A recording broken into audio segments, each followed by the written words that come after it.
Thank you for joining us for 9 News at noon. I'm Erica Lopez. 2 Colorado Division of Gaming officers charged in the death of Christian Glass are now in the clear.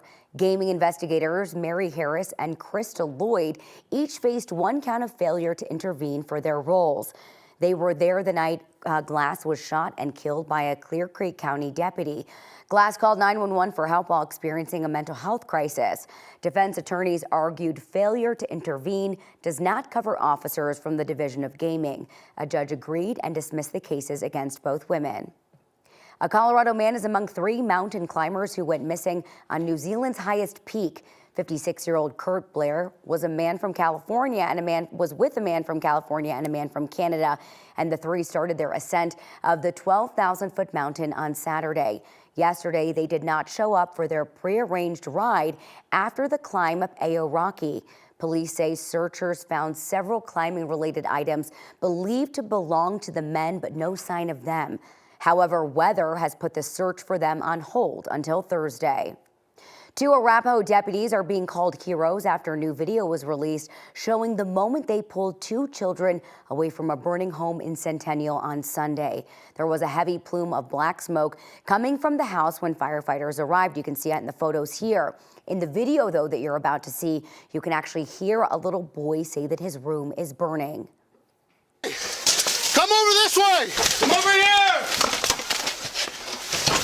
Kids, let's hop this fence. Break this fence down so we can get the kids out. Hey, stay right here. Come on, Bubba. I'm gonna pass you to my buddy, okay? Hi, buddy. Hey, come on. Let's go over here. Hey, come. My room is on fire. I know, baby, I know. We're out of the backyard. Come on. Hurry up, please. Help me.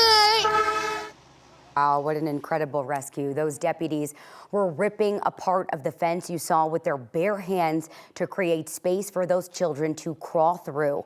All of the people living in that house were able to make it out safely, but a dog and 5 cats are still missing. The firefighter taken to the hospital is out now, but the cause of that fire right now is still under investigation. Today is a day that you want to get outside and enjoy it. This is a gorgeous shot over the city of just straight up blue sky out there.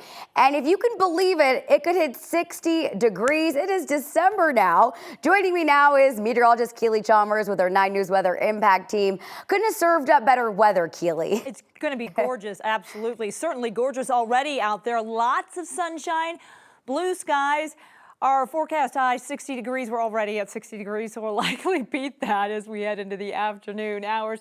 Not quite record territory, but we are certainly warmer than normal for this time of the year. Our normal high is 46, and we're going to be well above that already. 60 degrees out at DIA. Wind's not an issue.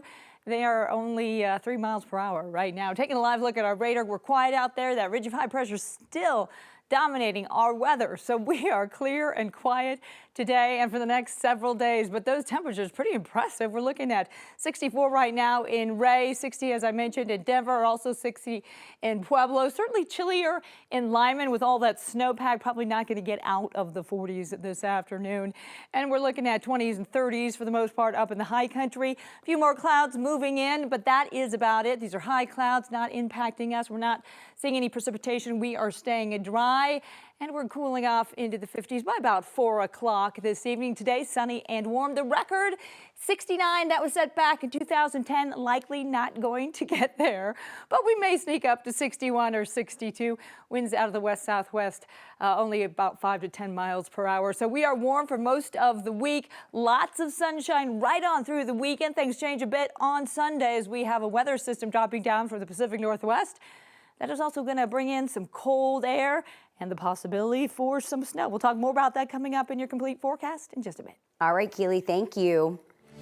The CDC has declared the McDonald's E. coli outbreak from October officially over. A total of 104 people got sick by what the CDC determined was the slivered onions on the restaurant's Quarter Pounders. 30 of those illnesses were from Colorado. 1 person in Mesa County died. The burgers were temporarily taken off of the menu, but they later returned without onions. McDonald's, though, has put them back on their burgers after securing a new onion supplier. Grocery stores, including Safeway, say they're removing all store-made deli and produce items containing recalled cucumber from the supplier Beloyan Farms. That farm was just added to the list of 3 companies that may have supplied cucumbers with salmonella. Nearly 70 people have reported getting sick from salmonella after eating the cucumbers. The FDA believes the large amounts of the vegetable were distributed to 35 states, including here in Colorado. Colorado has known about manipulated environmental tests from oil and gas sites since July, but the public didn't know until last week. When an oil and gas site is done extracting oil and gas, the state requires certain reporting as those wells are being plugged and reclaimed. That can include soil, groundwater, and surface water sampling. The state says sampling for 350 oil and gas sites in the process of shutting down in Weld County involved manipulated soil and water data. And Weld County's Oil and Gas Department says they still haven't been told which sites.